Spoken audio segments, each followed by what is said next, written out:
Hello दोस्तों, good morning, नमस्ते। आप सब कैसे हैं? आशा करते हैं कि आप सब बहुत अच्छे होंगे, मज़े में होंगे। आप सभी का बहुत बहुत स्वागत है हमारे न्यू ब्लॉग में। तो सुबह के कामों से हमारे ब्लॉग की शुरुआत हो गई है। तो घर में हमने झाड़ू लगा दी है। उसके बाद में हम इधर आ गए हैं कच्ची रसोई में। तो यहाँ पर भी झाड़ू लगा देते हैं। उसके बाद में चूल्हे की पुताई कर देते हैं। तो सुबह होते ही ये हमारे काम सारे शुरू हो जाते हैं। पहले साफ़ सफाई करते हैं घर पर, उसके बाद में तुरंत से ही हम रसोई में आ जाते हैं। तो यहाँ पर भी चूल्हे की पुताई उताई करनी होती है, क्योंकि शाम के समय हम पुताई नहीं करते हैं, सुबह के टाइम ही पुताई करते हैं। और वैसे तो शाम के टाइम कर दो पुताई, लेकिन है ना कि जो हमारी रसोई है वो खुली हुई है, उसमें दरवाज़ा नहीं है, तो इसी वजह से सुबह के टाइम ही पुताई करते हैं। उसके बाद में ही खाना आना बनाएंगे। तो चाय आय भी यहीं पर हमारी बनती है। तो पहले चाय बनेगी, उसके बाद में ही खाना बनेगा।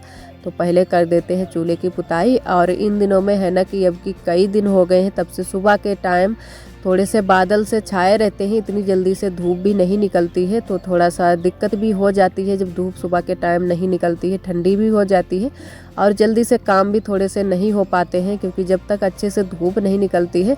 और ज़्यादा धूप भी अच्छी नहीं है, ज़्यादा ठंडी भी अच्छी नहीं है। तो गर्मी तो आ गई है, लेकिन अभी भी उतने अच्छे से गर्मी नहीं हो रही है। ये सुबह के टाइम थोड़ी सी ठंडी हो जाती है, उसके बाद में तो जब धूप निकलती है तभी गर्मी हो जाती है थोड़ी बहुत। वैसे तो ठंडी ही रहती है, और किसी किसी दिन तो इतनी ज़्यादा ठंडी हो जाती है कि और भी कपड़े पहनने पड़ जाते हैं, जो भी गर्म वाले कपड़े होते हैं। तो आज तो इतनी ज़्यादा नहीं ठंडी थी, फिर भी बादल बादल छाए हुए थे। और इधर हमारा चाय नाश्ता हो चुका है, सभी लोगों ने चाय नाश्ता कर लिया है। और उसके बाद में अब हम बनाने लगे हैं खाना। तो कद्दू को मैंने काट छील कर उबलने के लिए रख दिया है। तो आज हम बनाएंगे कद्दू की सब्जी और सेकेंगे रोटियां। तो आज चावल हम नहीं बनाएंगे, तो सारी रोटियां ही सेकेंगे। तो जब तक हमारा कद्दू उबल रहा है तब तक हम आटा भी मार लेंगे। और एक दीदी जी हमारी बोल भी रही थी कि आपके यहाँ चावल नहीं खाए जाते हैं। तो दीदी जी, हमारे यहाँ चावल सभी लोग बहुत ही पसंद करते हैं, लेकिन कभी कभी ऐसा हो जाता है कि जब चावल वाली सब्जी नहीं होती है तो हम चावल नहीं बनाते हैं, तो सारी रोटियां ही सेक लेते हैं। और आज भी जैसे कि कद्दू की सब्जी है, तो चावल नहीं पसंद करते हैं कद्दू की सब्जी के साथ में, तो सारी हम रोटियां ही सेकेंगे। और वैसे दिन में तो हर रोज़ ही चावल बनते हैं, किसी किसी दिन ही नहीं बनते हैं। और वैसे शाम के टाइम ज़्यादा चावल नहीं बनाते हैं, क्योंकि इन दिनों में थोड़ी सी तबीयत नहीं ठीक है, सर्दी जुकाम हो गया है। तो इसी वजह से शाम के टाइम में चावल नहीं बनाते हैं, लेकिन फिर भी बना लेते हैं। जब सब्जी चावल वाली होती है तब हम बना लेते हैं। तो इधर हमारा कद्दू भी उबल चुका है। तो हमने कद्दू में नमक मिर्च डाल दी है और थोड़ी सी चीनी भी डाल दी है, क्योंकि जब थोड़े सा कद्दू की सब्ज़ी मीठी मीठी हो जाती है तो खाने में अच्छी लगती है। तो हमने कहा चलो थोड़ी सी चीनी भी डाल देते हैं। तो आटा लगा लेते हैं, उसके बाद में रोटियां सेकेंगे और कद्दू बाद में ही हम छौंका भी लगाएंगे। तो तब तक थोड़ा सा और हमने रख दिया है, क्योंकि थोड़ा सा पानी छूटता है जब नमक मिर्च डाल देते हैं। उसके बाद में थोड़ा बहुत पानी ज़रूर ही छूट जाता है। तो फिर थोड़ी देर तक और पकने देते हैं सब्जी को, उसके बाद में ही छौंका लगाते हैं। तो जब तक हमारी सब्जी बन रही थी तब तक हमने आटा भी मार कर रख लिया है। तो थोड़ी देर अगर पहले ही आटा मार कर रख लो तो बहुत ही अच्छे से आटा हमारा बन जाता है। थोड़ा सा आटा जब फूल जाता है तो बहुत ही अच्छे से हमारी रोटियां भी बनती हैं। और तुरंत से ही आटा मारकर रोटियां सेको तो इतने अच्छे से हमारी रोटियां नहीं बनती हैं। तो इसी वजह से थोड़ा सा पहले से ही आटा मारकर हम रख लेते हैं, तो बहुत ही अच्छे से हमारी रोटियां बनती हैं। और मेथी से हम छौंका लगाएंगे कद्दू में। तो बहुत सारे लोग लहसुन से भी छौंका लगा देते हैं, लेकिन हमारे यहाँ सभी लोग है ना कि मेथी से ही छौंका लगाते हैं। तो मेथी से सभी लोग पसंद भी करते हैं। तो इधर हमारा छौंका भी लग गया है कद्दू में। तो अब बस जल्दी जल्दी सेक लेते हैं रोटियां। और कल मैंने रसोई की पुताई की थी, उसके बाद में थोड़ी सी हमने डिजाइन भी बनाई है। जैसी हमने डिजाइन लिपाई में बनाई थी चूने से, उसी तरीके की डिजाइन हमने दीवार पर भी बनाई है। तो एक दीदी जी ने हमारी कमेंट किया था कि आप जब दीवार की पुताई करना उसके बाद में डिजाइन भी बनाना। तो हमने कहा चलो बना देते हैं। तो काफ़ी अच्छी लग रही है दिखने में, बस थोड़ी सी ही ऐसे ही हमने सिंपल सी बना दी है। तो अच्छी लग रही है, एकदम से झुकिया जो है हमारी अलग ही पता चल रही है। और काली दीवार थी वो भी अब अच्छी लग रही है, क्योंकि जब भी पुताई उताई हो जाती है तो फिर काली नहीं रहती है। तो हमने पुताई कर दी है, तो अब अच्छे से दीवार भी चमक रही है। और इधर आरोही भी आ गई थी। तो आरोही एक बार आकर चली गई हैं, क्योंकि आरोही हमसे बोल रही थी कि मम्मा हमको गोद में ले लो। तो आरोही की जब भी तबीयत नहीं ठीक होती है तब आरोही ये हमारे पास ही रहती है और यही बोलती रहती हैं कि मम्मा हमको गोद में ले लो। तो हमने कहा चलो ले लेंगे गोद में थोड़ी सी रोटियां रह गई हैं सेकने के लिए, इनको भी सेक लेते हैं, उसके बाद में तुमको गोद में ले लेते हैं। और इधर हमारी देवरानी जी आज रोटियां बेल रही हैं तो हम सेक रहे हैं। तो जब कोई दूसरा बेलने वाला मिल जाता है तो जल्दी से ही हमारी रोटियां भी सिक जाती हैं। और वैसे अगर अकेले सेको तो थोड़ा बहुत टाइम तो लग ही जाता है, और दूसरा कोई मिल जाता है तो जल्दी से ही रोटियां सिक जाती हैं। तो बस जल्दी जल्दी से सारी रोटियां सेक लेते हैं। और इधर मैंने सारी रोटियां सेक ली हैं। तो इतनी सारी रोटियां हमने सेकी हैं, जब चावल नहीं बनते हैं तो इतनी सारी रोटियां सेकनी होती हैं। और दोपहरी के लिए भी रोटियां सेक ली हैं, क्योंकि दोपहरी में यहाँ पर धूप आ जाती है। तो फिर हम सोचते हैं चलो थोड़ा सा आटा और बढ़ा लेते हैं, दोपहरी के लिए भी हो जाएगा। और दोपहरी में जब धूप आ जाती है तो थोड़ा सा मुश्किल हो जाता है यहाँ पर खाना बनाना। वैसे तो दोपहरी में कोई दिक्कत नहीं, दोपहरी में भी खाना बन जाता है। और जब बचता नहीं है खाना दोपहरी के लिए तब तो फिर मजबूरी हो जाती है बनाने के लिए। तो आज हमने दोपहरी के लिए भी रोटियां सेक ली हैं। और वैसे भी आज सभी लोगों की फिर शाम को है दावत, तो बस थोड़ा सा आटा हमने बढ़ा लिया था तो दोपहरी के लिए भी हो जाएगा। तो यहाँ से सारे बर्तन भी अब लेकर चलेंगे और रोटियां हम पहले लेकर चलेंगे। तो सारे काम मैंने घर के कर लिए हैं। उसके बाद में हम बैठ गए हैं एब्रो बनाने के लिए। तो हमने कहा चलो आज एब्रो भी बना लेते हैं, काफ़ी दिन हो गए हैं तब से हमने एब्रो नहीं बनाई है। तो हमने कहा चलो आज बना लेते हैं, और खुद से ही हम बना लेते हैं एब्रो। तो बस हल्के से ही बाल हैं हमारे तो इनको निकाल देते हैं। तो पहले हम ऊपर के बाल निकालेंगे, उसके बाद में ही नीचे से निकालेंगे। तो वैसे दिक्कत तो हो जाती है निकालने में, खुद से निकालो या कोई दूसरा निकाले, क्योंकि ये बहुत ज़्यादा दर्द करते हैं। लेकिन फिर भी हम कभी कभी बना लेते हैं, इतनी जल्दी से नहीं बनाते हैं।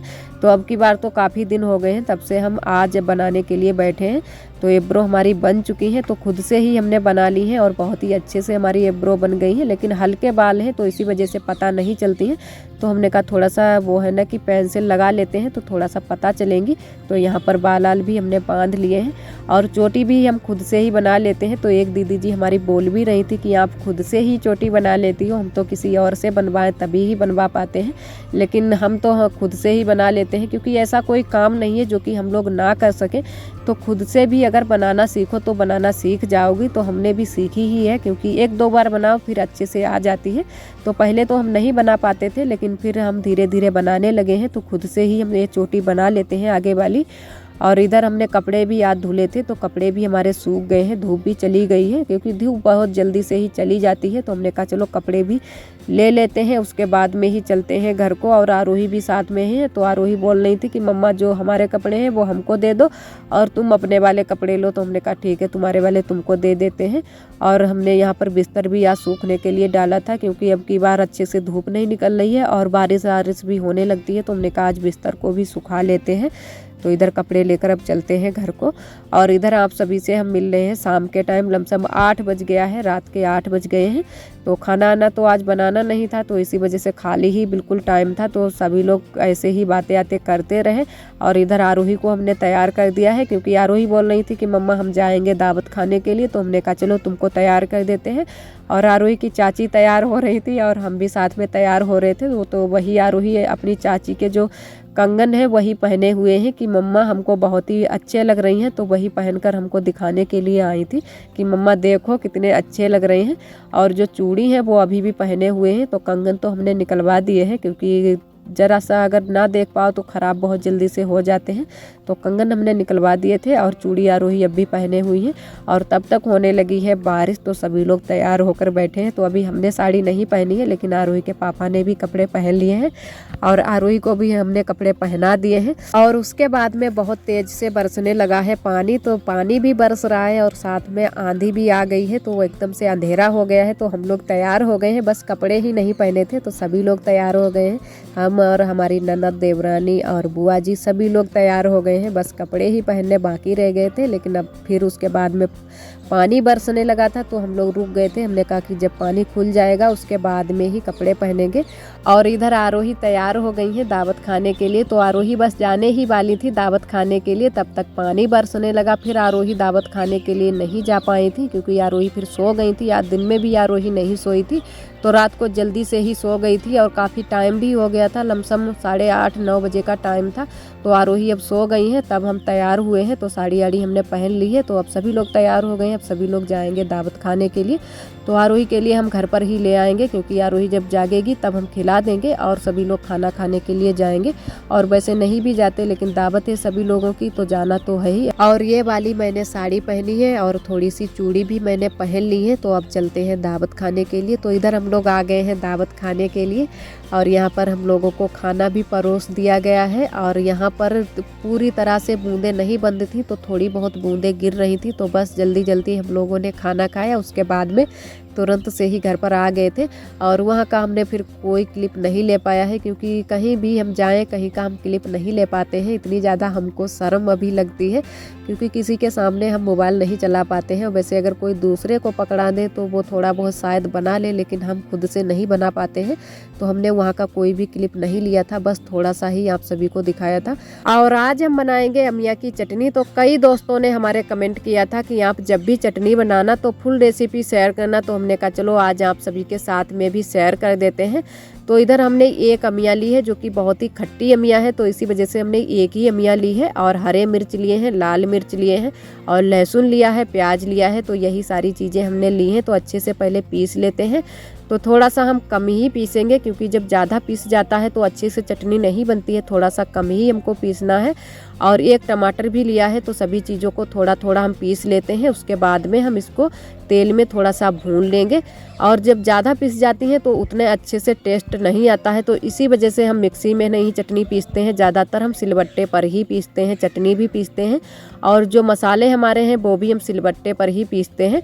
और मिक्सी में अगर पीस लो फिर ज़्यादा पीस जाते हैं तो फिर वो टेस्ट नहीं रहता है। तो सिलबट्टे पर जो टेस्ट होता है वो टेस्ट मिक्सी में नहीं है। तो इसी वजह से सिलबट्टे पर ही ज़्यादातर हम सभी चीज़ें पीसते हैं। तो इधर टमाटर को भी हमने पीस लिया है। तो अच्छे से थोड़ा थोड़ा ही बस हमने पीसा है। तो सभी चीज़ें पीस लेते हैं, उसके बाद में ही हम इसको थोड़ा सा तेल डालकर भूनेंगे। और आप सभी दोस्तों को तहे दिल से बहुत बहुत धन्यवाद। आप सभी बहुत ही प्यारे प्यारे कमेंट करते हो, हमें बहुत ही अच्छा लगता है। और जो दोस्त हमारे कमेंट नहीं कर पाते हैं, हमारे ब्लॉग पर आते हैं, हमारे ब्लॉग को पसंद करते हैं, उनको भी तहे दिल से बहुत बहुत धन्यवाद। इसी तरह आप सब हमारे चैनल से जुड़े रहिएगा, अपना प्यार और सपोर्ट बनाए रखना।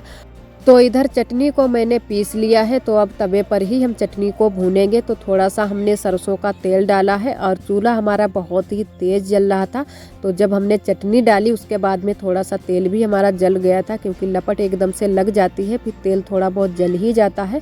और तेज़ इसलिए हमने चूल्हा रखा क्योंकि जल्दी से हमारी चटनी जो है ना कि भुन जाए अच्छे से। तो बस थोड़ा सा ही जला था, उसके बाद में नहीं जला था। तो अच्छे से अब चलाकर हम चटनी को भून लेते हैं। और जब तक इसमें पानी रहेगा तब तक हम इसको अच्छे से भूनते रहेंगे, फिर बहुत ही अच्छे से हमारी चटनी बनकर तैयार होगी। और इसमें अमिया पड़ जाती है तो बहुत ही अच्छे से टेस्ट भी आता है। तो एकदम से खट्टी खट्टी चटनी हो जाती है। तो हम तो इसी तरीके से ज़्यादातर चटनी बनाते हैं। जब भी बनाते हैं थोड़ा सा भून ज़रूर ही लेते हैं। और ये वाली चटनी मोटी रोटी के साथ में बहुत ही अच्छी लगती है। तो जब भी हम मोटी रोटी बनाते हैं तो ये वाली चटनी ज़रूर ही बनाते हैं। और 2-3 दिन तक ये चटनी ख़राब भी नहीं होती है, क्योंकि अच्छे से जब फ्राई हो जाती है तो ख़राब भी नहीं होती है। और आज का ब्लॉग दोस्तों बस यहीं तक। आज का ब्लॉग हमारा कैसा लगा कमेंट में ज़रूर बताना। कल फिर मिलेंगे एक न्यू ब्लॉग के साथ में। तब तक के लिए आप सभी दोस्तों को नमस्ते।